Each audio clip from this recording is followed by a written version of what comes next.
In the flickering candlelight of a Virginia mansion, a dying wife stares through frost-kissed glass at her husband's silhouette beside a young slave, her own half-sister, whose swelling belly betrays a secret forged in sin. As divine justice whispers through the wind-swept hills, Martha Jefferson's heart shatters, unleashing a vanishing that echoes like a curse across centuries. What unholy pact was sealed that night, condemning souls to eternal reckoning? The red clay earth of Virginia in 1782 clung to everything it touched, like the sins of men who proclaimed liberty while chaining souls. Monticello rose from that earth, not as the polished dome of history's memory, but as a skeletal frame of ambition, half-built and groaning under winter's unrelenting grip.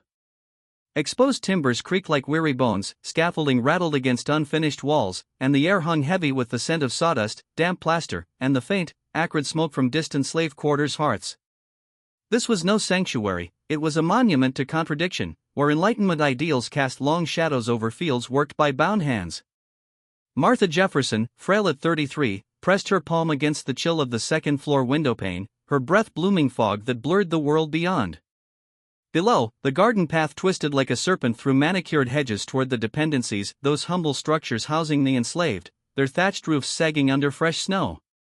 Her husband, Thomas, walked that path now, his tall frame bundled in a woolen greatcoat, tricorn hat tilted against the biting wind. Beside him, not touching but close enough to wound, moved Sally Hemings.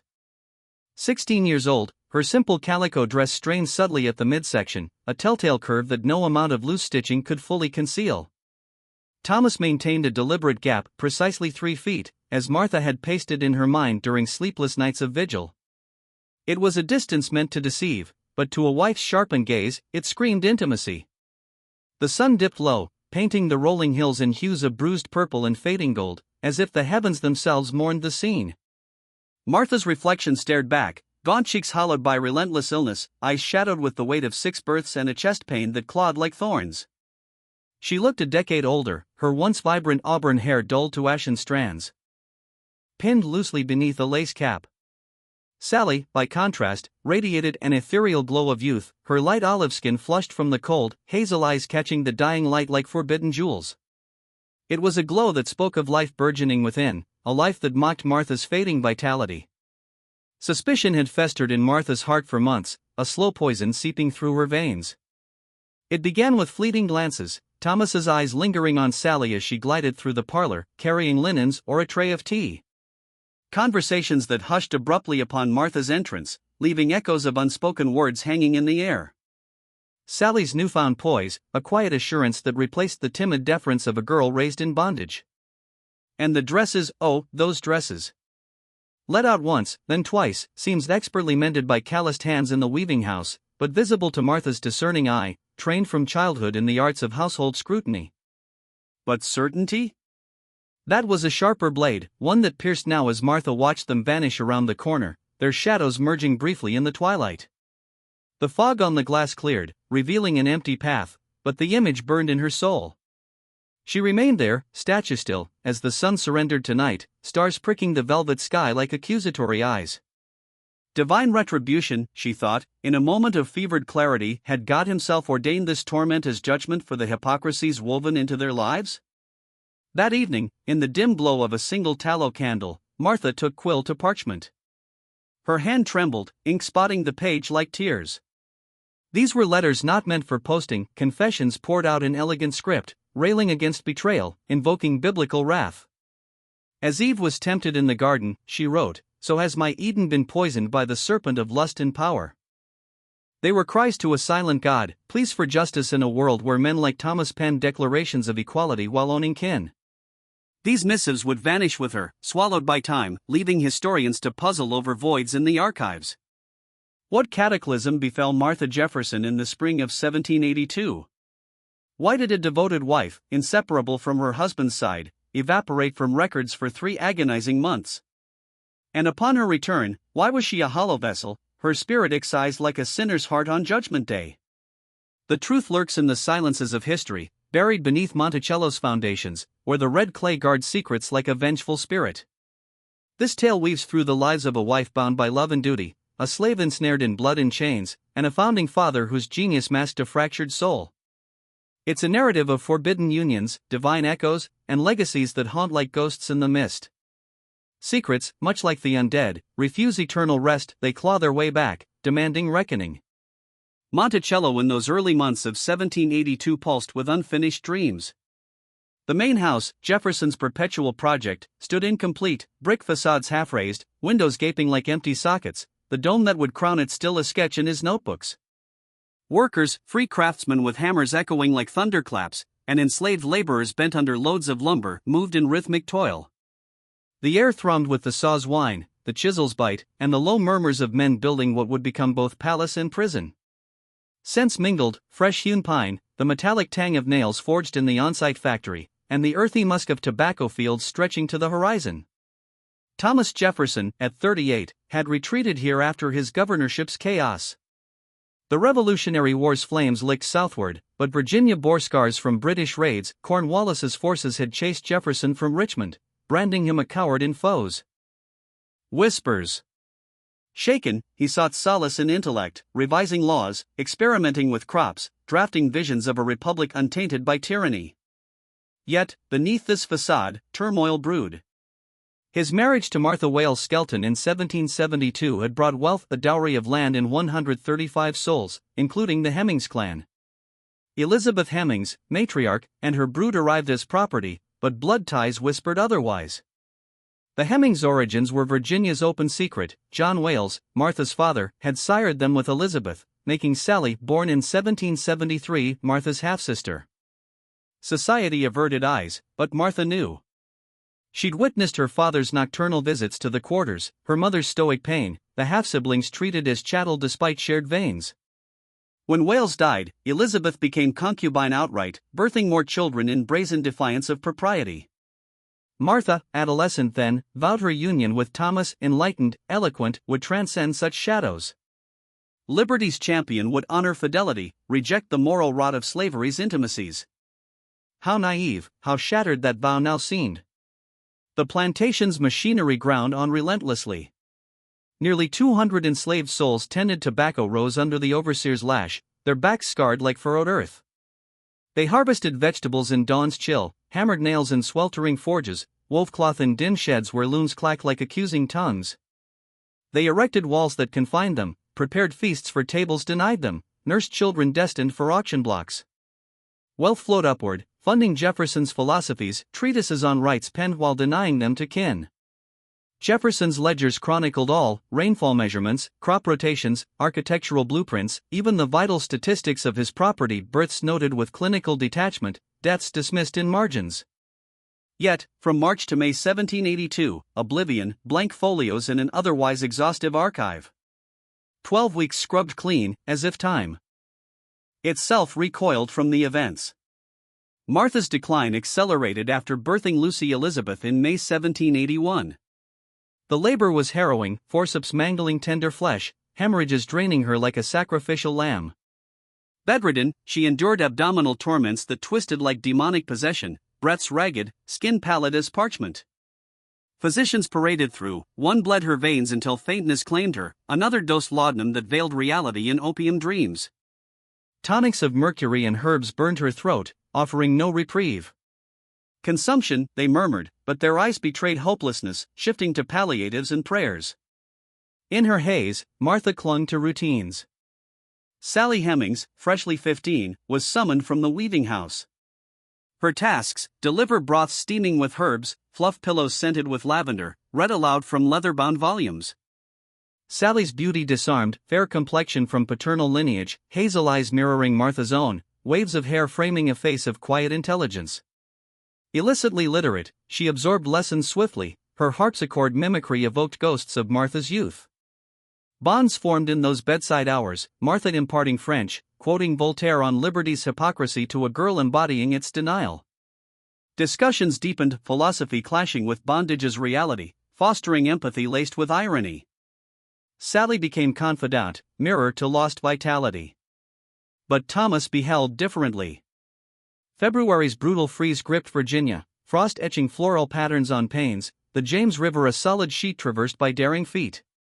Quarters huddled in threadbare blankets, wood rations depleted, pneumonia claiming young lives, tiny bodies interred in fire-thawed soil, their cries echoing in spiritual lament. Martha worsened, gray pallor, labored gasps, blood-flecked coughs signaling end times. Physicians whispered of comfort, eternity. Thomas secluded in his study, while idle over legal reforms. Pages yellowed untouched, his gaze wandered to snow-blanketed hills. Servants noted anomalies, Sally dispatched frequently to kindle fires, pour tea, relay missives. Errands stretched unnaturally, doors shut, silence reigned. Upon emergence, Sally's cheeks bloomed rose, tresses askew, eyes downcast. Whispers spread like frost. Betty Brown spied lingering touches, Ursula heard nocturnal murmurs, Martin Hemings, Sally's brother, stewed in silent rage. Martha, even laudanum-dulled, perceived Thomas's covetous glances, midnight footfalls, Sally's elevated status, finer garb, lighter labors stirring envy. Then, the undeniable, Sally's form ripening, a maternal radiance betraying conception. By early March, conviction solidified. Martha summoned Sister Elizabeth Epps via urgent courier through sleet. Elizabeth arrived to a fevered Martha, lucid sans laudanum, dismissing attendance for private counsel. Eavesdroppers caught shards, pregnant, in my own house. Father's daughter. Martha's hidden journal chronicled proofs, dates, alterations, nocturnal visits, pinpointing 3 months gestation. A plan crystallized, veiled in whispers. Elizabeth departed ashen, lips sealed eternally. Days later, Sally bore a bruise, purple bloom on cheekbone, attributed to ice, but eyes screamed terror. That night, Martha rose, spectral in nightgown, candle flickering shadows like avenging angels. She confronted Thomas in his study, voices escalated, accusations of betrayal, incestuous echoes, reputational ruin. In your own house. My blood. Silence descended, heavier than chains. Dawn brought Thomas, composed yet trembling, assembling staff. Martha, he claimed, whisked to Richmond's specialist amid sudden decline. Weeks, perhaps months away, silence mandated, punishment threatened. Skepticism festered, her frailty defied travel's rigors, 70 miles of mud-churned roads, jolts lethal. No preparations evident, wardrobe intact, no correspondence. Thomas lingered at Monticello, indifferent to updates, frequenting quarters. Unnaturally. Enslaved lore preserved truths, Martha's discovery of the affair, confrontation with damning evidence against liberty's hypocrite. Thomas chose legacy over love. But whither Martha? Not Richmond. Eyes turned westward, to Shadwell Mills, Peter Jefferson's forsaken outpost. 30 miles into rugged peaks, a grist mill hummed by creek's rush, stonehouse defiant against elements. Remote, erased from maps, it beckoned as tomb for secrets. As winter thawed to tentative spring, Monticello's rhythms masked voids. Fields greened under enslaved toil, but spiritual unrest stirred, biblical parallels invoked in hushed spirituals, Pharaoh's plagues, Judas's kiss. Martha's absence evoked divine judgment, her vanishing a metaphor for souls lost to ambition's altar. Thomas immersed in work, yet haunted, letters drafted then burned, gazes lingering on Sally's form. She, isolated, bore the burden, fear-etching lines on youthful face, hands protective over unborn life. Whispers of redemption flickered. Could this child bridge divides, or deepen chasms? Deeper lore wove psychological threads, Jefferson's enlightenment clashing with primal urges, guilt manifesting in architectural obsessions, endless builds mirroring inner turmoil. Martha's spirit, though absent, permeated, servants swore glimpses of her in mirrors, whispers in wind, as if her essence demanded justice. Historical anchors grounded the tale, Jefferson's archives confirmed gaps, Hemings' lineage verified through DNA echoes centuries later. Yet, spiritual chill lingered, sin's legacy as divine retribution, redemption elusive. Expansion deepened, envision carriage ruts in mud, Sally's tremulous breaths, Thomas's quill-scratching futile absolutions. Sensory immersion, crackling fires, opium's bitter aftertaste, clay's metallic scent underfoot. Pacing built suspense, short bursts of revelation, pauses for reflection, rhythmic narration evoking heartbeat's dread. Thus, the saga unfolded, a tapestry of human frailty against eternal themes, guilt's weight, justice's scale, redemption's faint dawn. By 1760, Shadwell Mills had surrendered to the wilds, its once bustling heart silenced like a forsaken soul. The grist mill's wheel hung frozen, encrusted with moss and vines that twisted like accusing fingers. Outbuildings crumbled under the weight of neglect, roofs caved in, doors swinging on rusted hinges, swallowed by the encroaching forest of oak and pine. The stone house, built sturdy by Peter Jefferson's hands in the 1740s, stood defiant yet desolate, its fieldstone walls thick as fortress barriers, slate roof scarred by relentless storms. Inherited by Thomas upon his father's death, it lay forgotten, a relic 30 miles west of Monticello, reachable only by a treacherous path that snaked through dense underbrush and jagged ridges. No neighbors stirred within 5 miles, the nearest hamlet demanded a grueling 2-day ride over mud-slicked trails. Isolation cloaked it like a shroud, screams would dissolve into the wind's moan, secrets buried beneath layers of fallen leaves and shadowed canopies. It was a place where humanity's light faded, where the divine gaze might pierce the veil, judging the hidden atrocities of men who professed virtue. In March 1782, as winter's grip reluctantly loosened, life stirred anomalously at Shadwell. Smoke spiraled lazily from the chimney, gray tendrils weaving through bare branches like prayers ascending to an indifferent heaven. William Crawford, a weathered hunter clad in buckskin, tracked deer through the frost-crusted undergrowth, his boots crunching on icy earth. The acrid scent of burning wood halted him unusual in this godforsaken corner.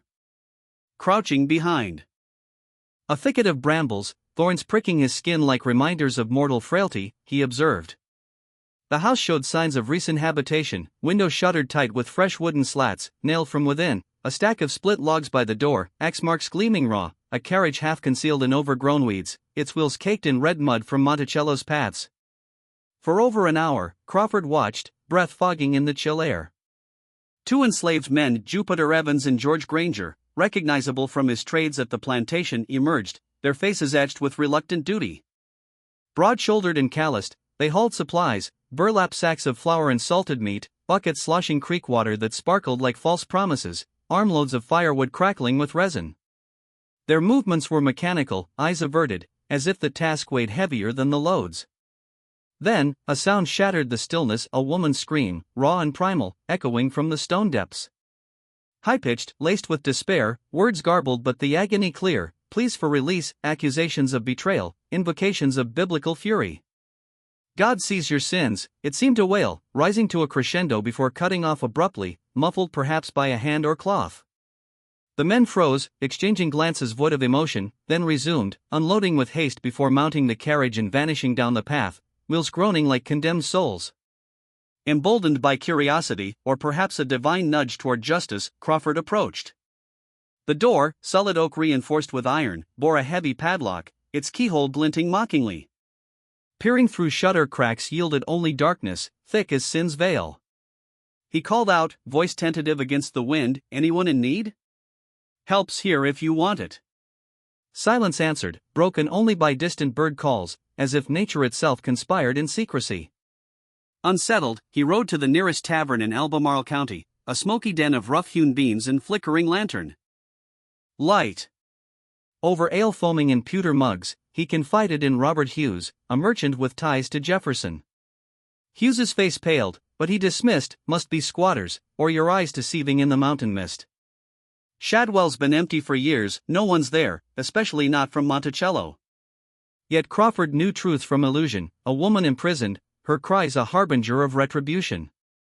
Rumors ignited like wildfire through the county's taverns and crossroads, whispers of Martha Jefferson, mad with grief, confined for safety, attempts at self-destruction thwarted, dark discoveries about her husband that threatened his enlightened facade. Some spoke of divine punishment, likening it to Cain's mark or Judas's despair, sins of the flesh echoing through generations.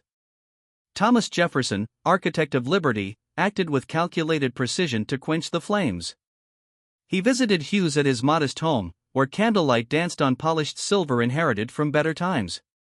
Conversation flowed politely, but undertones sharpened, spreading tales of a former governor could border sedition amid war's shadows. Jefferson's influence, political, financial, loomed like a storm cloud. Hughes nodded, lips sealed, his business spared ruin. At Samuel Porter's tavern, Jefferson arrived unannounced, his presence commanding amid the haze of pipe smoke and spilled ale. No overt threats, merely mentions of reviewing licenses, standards for establishments in a republic of virtue. Porter, wiping tankards with a ragged cloth, understood power's subtle blade cut deeper than any overt strike. Crawford faced direct enticement, £50, a fortune for a frontiersman, drawn from Jefferson's coffers via intermediary. Start anew in Kentucky, the offer tempted, lands of promise beyond Virginia's tainted soil. He accepted, vanishing in April, his fate unknown, perhaps thriving on fertile plains, or silenced by accident en route, a victim of roads fraught with peril and hidden hands. Divine justice. Some murmured, claims its due in mysterious ways. Jupiter and George, witnesses to the horror, met swifter exile.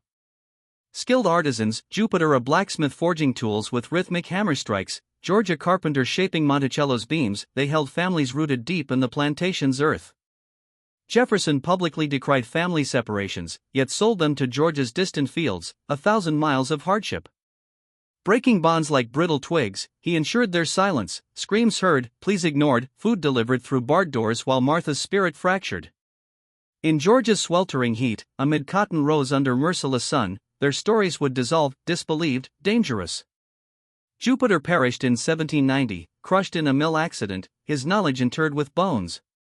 George endured to 1808, lips sealed, perhaps haunted by nightmares of stone walls and a woman's hollow eyes. One soul bore the weight intimately, Sally Hemings, vessel of the secret, her body a living testament. By April, concealment failed, her belly rounded unmistakably, a curve beneath calico that drew eyes like moths to flame. In the main house's dim corridors, lit by sputtering candles casting elongated shadows, enslaved women whispered, sympathy mingling with envy. Poor child, some sighed, recognizing coercion's chains. At 16, refusal was myth, power's imbalance rendering consent void. Others envied perceived favors, finer quarters, lighter labors, fabrics softer than coarse homespun. Hierarchy festered, sin's ripple dividing the oppressed.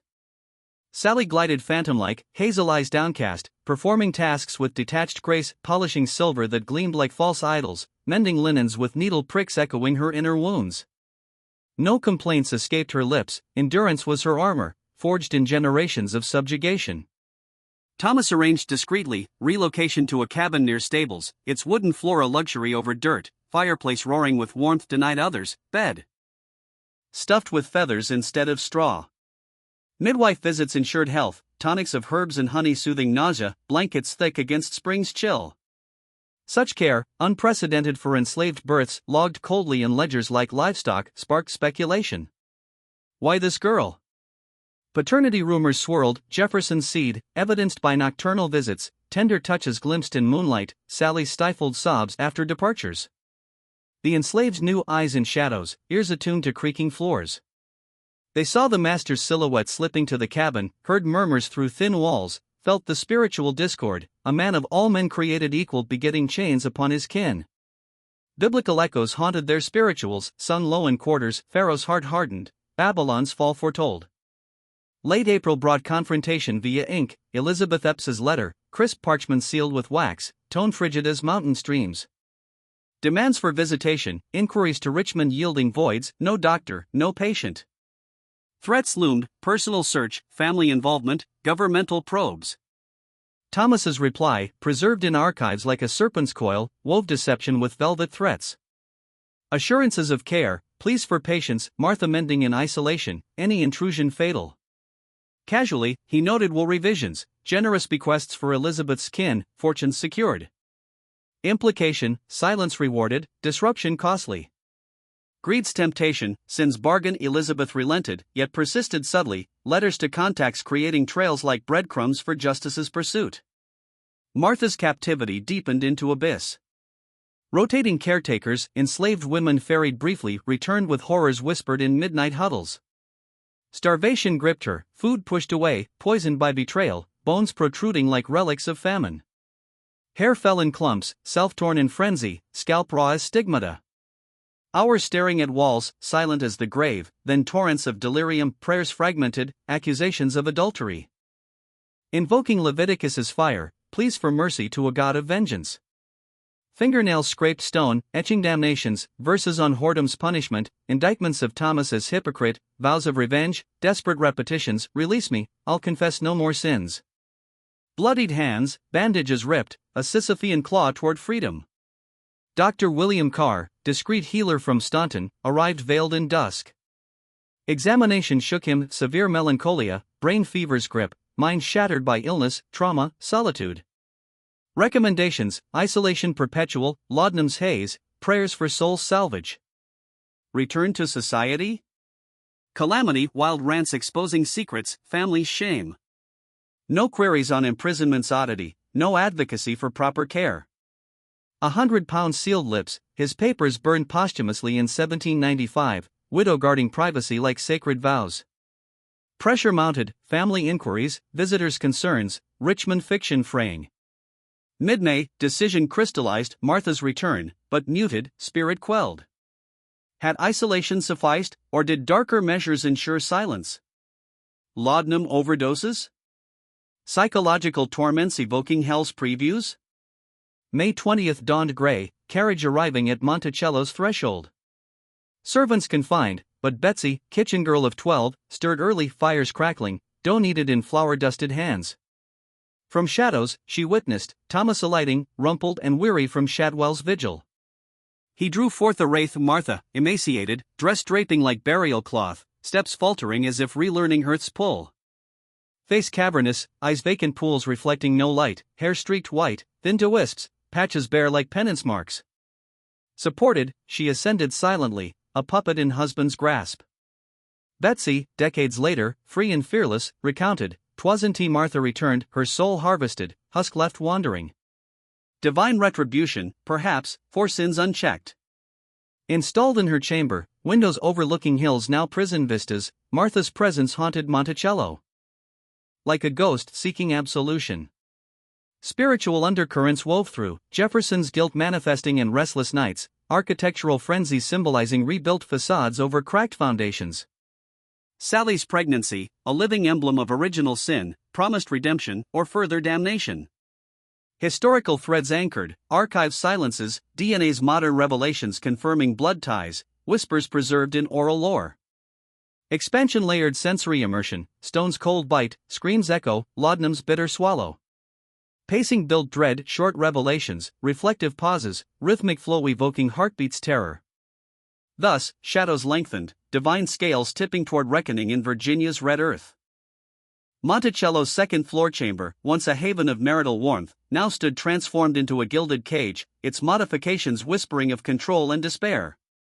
The windows, framed in ornate woodwork overlooking the verdant hills, bore new locks bolted from the exterior, their keys glinting like instruments of judgment in Thomas Jefferson's possession. The door, heavy oak polished to a sheen, featured a reinforced latch operable only by that same key, ensuring no escape from within.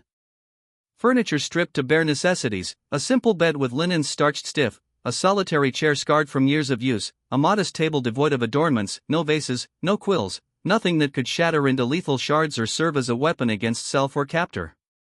The air hung thick with the scent of laudanum and confinement, candlelight flickering shadows that danced like restless spirits across plastered walls etched faintly with desperate scratches. Mrs. Abigail Randolph, a formidable figure from Charlottesville, assumed guardianship over Martha. Stern-featured, her gray hair pinned severely beneath a cap, she carried the aura of one versed in institutional cruelties, having toiled in Philadelphia's asylums where the mad were bound and silenced. Her methods echoed those grim halls, leather restraints coiled neatly in a drawer for agitated episodes, vials of sedatives arrayed like potions on a shelf, isolation enforced as a balm for fractured minds.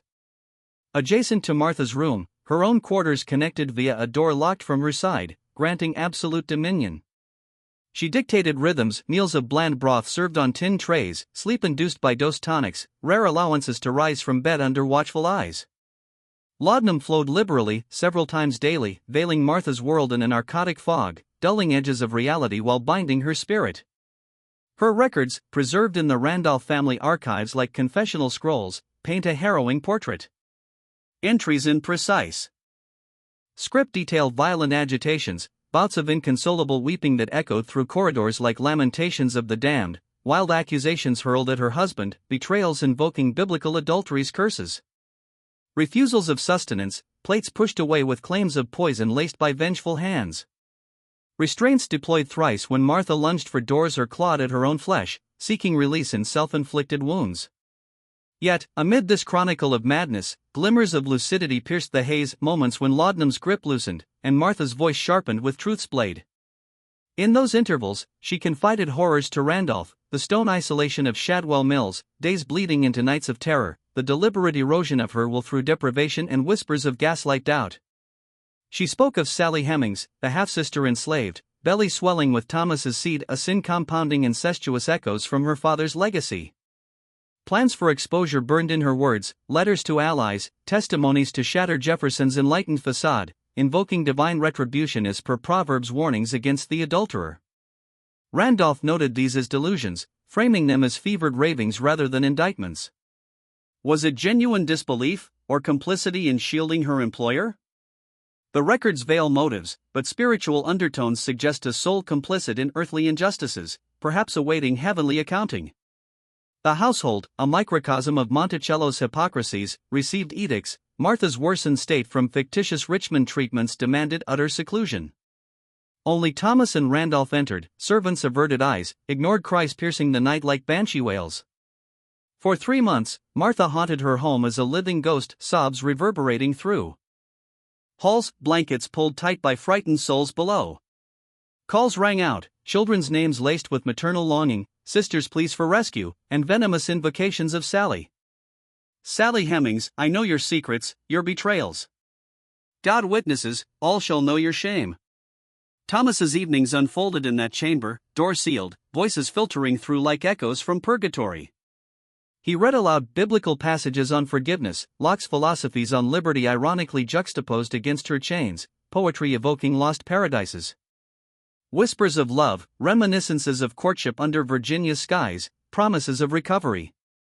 Yet Martha's retorts cut deep. Why the exile? The locks? What poisons course through me there? My children, where are they?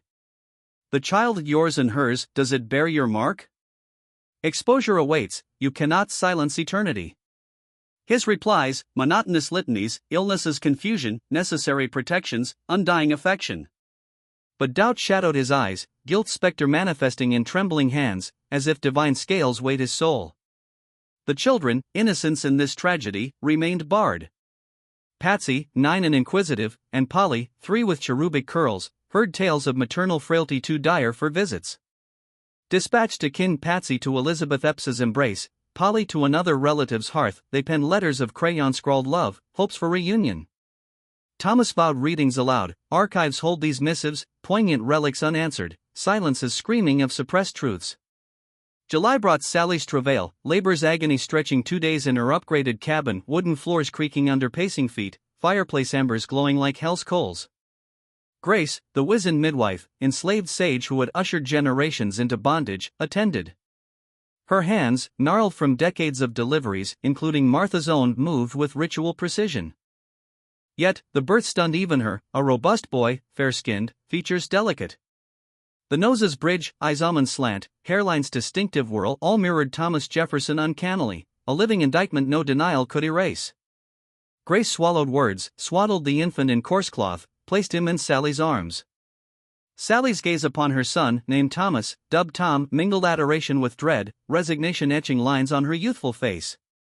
This child bound her inexorably, a flesh and blood chain in slavery's forge.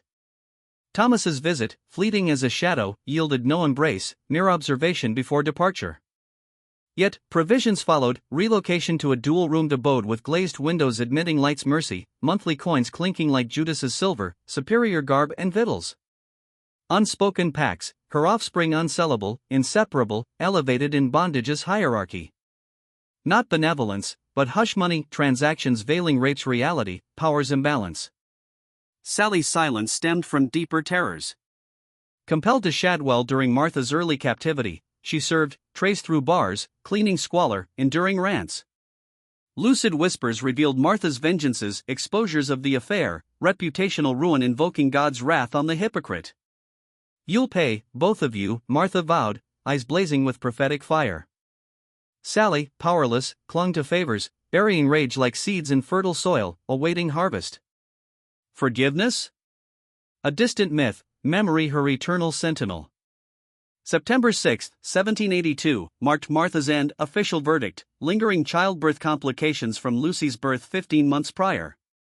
Yet, timing evoked suspicion, survival through torments, only to falter as Elizabeth planned intrusion, inquiries mounting, illusions crumbling. Servants preparing the body, Betty Brown among them, loyal through years, whispered anomalies, arm bruises like vice grips, breath's acrid chemical tang beyond laudanum's opium sweetness, visage locked in horror, eyes bulging, mouth agape in silent scream. Grace's examination, summoned discreetly, yielded private counsel to Thomas. Words lost to time, but his pallor, stagger, quaking limbs bespoke revelation, perhaps poison's trace, murder's shadow. Dismissed sharply, she retreated, lips sealed under threat. Burial hastened within 24 hours, citing heat's decay, sparing grief. No viewing, coffin nailed shut, funeral perfunctory, sparse attendees, ministers wrote scriptures, earth claiming Martha swiftly. Elizabeth arrived mid-interment, dust-caked from frantic ride, fury blazing. Demands for viewing denied, sealed casket, traumatic sight, trust implored. Graveside clash erupted, accusations of concealment, retorts of hysteria. Thomas's ultimatum, will's bequests revocable, family's fortunes hinged on discretion. Scandal specter loomed, silence purchased. Elizabeth relented, witnessing burial and anguished quiet, then severed ties, eternal estrangement, unspoken belief in foul play. Yet, her parting act, secreting Martha's diary. Leather-bound, concealed under floorboards, chronicling joys, sorrows, observations, births, illnesses, Thomas's character. Latter entries damned, Sally's pregnancy, confrontation, Shadwell's horrors. Thomas hunted vainly, Elizabeth, knowing the hideaway from sisterly confidences, spirited it away. Unpublished, it descended through Epp's lineage, burdened heirloom, warnings against revelation. In 1873, Caroline Epps Harrison consumed its pages by firelight, then consigned them to flames, ashes dispersing like exorcised demons.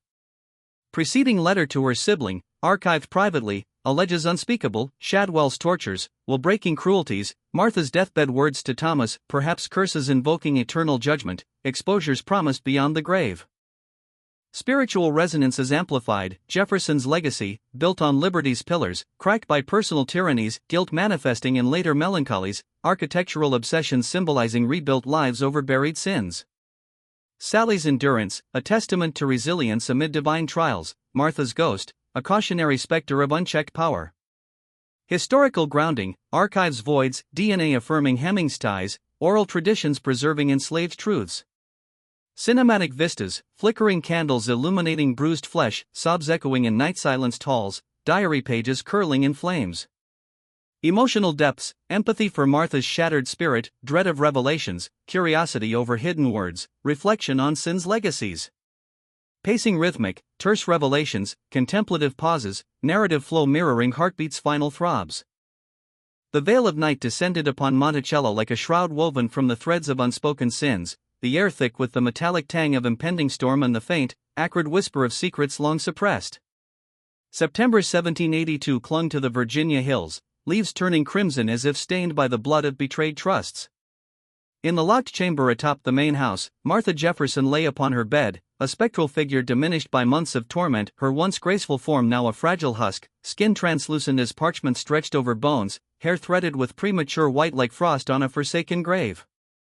The room, stripped of its former warmth, echoed with the ghosts of what had been, windows barred against escape, door bolted with iron resolve, candle flames guttering in drafts that carried the chill of divine disapproval. Thomas Jefferson, architect of revolutions yet prisoner to his own frailties, entered under the pretense of solace, his silhouette elongated by the flickering light, face etched with the lines of a man wrestling inner demons. At 39, his Enlightenment ideals clashed against the primal urges that had unraveled his world. He approached, quill and ledger abandoned in his study below, where blank pages in his journals, those deliberate voids from March to May, testified to erased histories. Martha's eyes, once vibrant with shared dreams, now burned with lucid fury, the laudanum's haze lifted in a final act of mercy or judgment from above. Her voice, weak yet resonant like a prophet's lament, pierced the silence. I know what you've done. The isolation, the poisons in my veins, the walls that crushed my spirit. Forgiveness? Never. I've etched it all, your betrayal with her, the child of sin, in words that will outlast this flesh. Your heirs, generations hence, will see the hypocrite behind the sage. You banished me to hide your shame, but shame endures like the mark of Cain. History will judge, and God sees all. These words, drawn from fragmented family lore and the shadows of destroyed diaries, hung in the air like a curse from the book of Revelation, foretelling a reckoning where earthly power crumbles before eternal truth. Thomas recoiled, his composure fracturing, hands trembling as if grasping at dissolving illusions. That night, alone with her stern nurse, Mrs. Abigail Randolph, whose records painted delirium where clarity reigned, Martha slipped into eternity.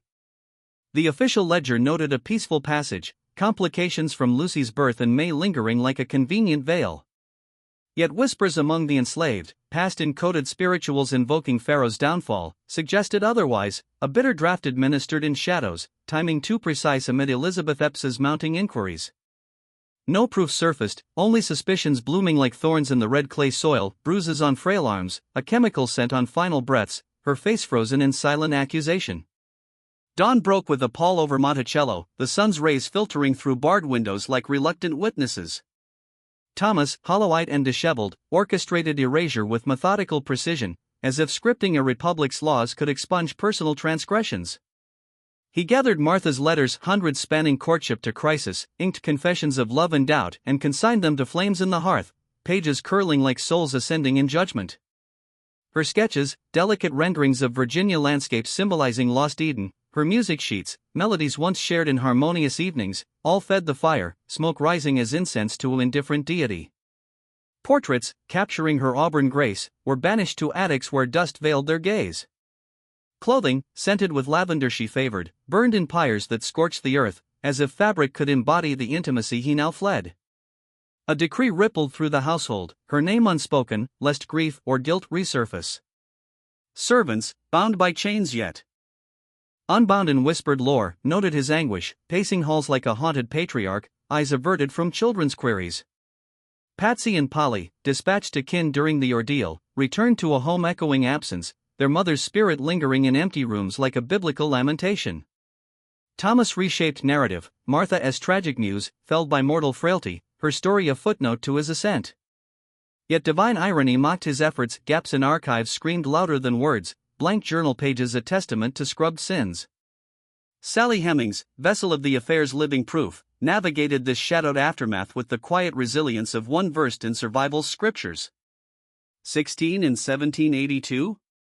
History corrects the timeline. Born circa 1773, she was but 9 during Martha's decline, her entanglement with Thomas unfolding later, in Paris's opulent exile from 1787 to 1789. Madison Hemings' memoir, A Beacon of Enslaved Truth, recounted her pregnancy upon return, first child born 1790, fleeting as a whispered prayer. Yet the script of fate intertwined them. Sally bore 6 children totaled: Beverly, Harriet, Madison, Eston surviving, each bearing Jefferson's stamp, light-skinned echoes of paternal lineage. No public acknowledgement, but provisions whispered privilege, freedoms granted piecemeal, Beverly and Harriet vanishing into white society circa 1822, Madison and Eston emancipated in his 1826 will. Sally herself? Never formally freed, yet permitted departure post-Jefferson's death, residing with sons in Charlottesville until 1835. Her silence, a fortress against scrutiny, shielded offspring while imparting oral histories, tales of Monticello's dualities, father's genius shadowed by bondage's curse. These narratives, dismissed as folklore for centuries, persisted like seeds in fertile ground, challenging official chronicles penned by victors. The stone house at Shadwell Mills, real history paints Shadwell as Peter Jefferson's domain, birthplace of Thomas in 1743, mill humming by Ravenna's float stands in lore as imprisonment's bastion. No records confirm Martha's captivity. Shadwell House burned 1770, mill persisted. Yet speculative fires ignite, 1790 blaze deemed accidental, lightning's wrath cracking walls, reducing remnants to ash. Coincidence? Days prior, a former servant, Peter Fawcett perhaps, real figure, enslaved at Monticello, later free, probed the site's whispers, vanishing thereafter. Evidence, scratched pleas, barred echoes, consumed, property reclaimed by wilderness, erased from maps like forbidden knowledge. Thomas ascended, 3rd President 1801 to 1809, eloquence on liberty belying ownership of over 600 souls. Words on equality rang hollow against Sally's coerced intimacy, begun in her teens amid power's imbalance. He championed enlightenment while torching personal traces, dying July 4, 1826, 50 years post-declaration, celebrated as visionary, eulogies ignoring fissures. Yet secrets, like Lazarus, defy graves. 1998 DNA revelations, Y chromosome matches linking Jefferson males to Sally Hemings vindicated Hemings' descendants' claims, dismantling denials. Historians, once skeptical, concurred Jefferson likely fathered all, affair spanning decades. No direct TJ DNA, but probabilities indict, with Field Jefferson's line, uncle, matching, car nephews exonerated. Caroline Epps Harrison's letter elusive artifact, perhaps apocryphal, held privately allegedly detailed Martha's diary, chronicled betrayals, Shadwell horrors, final words cursing legacy. Destroyed 1873? Pages fed flames by descendant, yet summary echoes, tortures breaking will, poisons ensuring silence. Real history notes no such document. Elizabeth Epps, Martha's sister, queried absences, but no imprisonment tales surface. TJ did destroy Martha's papers, preserving privacy or concealing? The baby of 1782 lore scripts Thomas, dying infancy aligns not with facts, Sally's first, 1790. Yet questions linger, whooping cough official, but timing suspects, post Martha's threats. Revenge? Sacrifice? Divine hand sparing innocent from strife? Monticello endures, UNESCO shrine to genius, tours lauding architecture, intellect. Sally acknowledged now, complexity noted slaveholder's paradox. Martha? Mere mention, young death humanizing icon. No whispers of vanished months, stone prisons, erased voices. Yet spiritual chill pervades, sin's legacies as biblical inheritances, guilt's weight on descendants. Jefferson's memorial towers in D.C., face etched in Rushmore, words etched in democracy. Martha's erasure? Crime against soul, woman's fight against patriarchal chains, invoking Eve's knowledge, Mary's sorrow. In Red Clay's embrace, truth's resurfaced DNA as modern prophecy, oral histories as testaments. Martha, not footnote, but warrior silenced, story pieced from fragments, demanding remembrance. Divine justice, patient as eternity, ensures buried rise, legacies judged beyond mortal veils.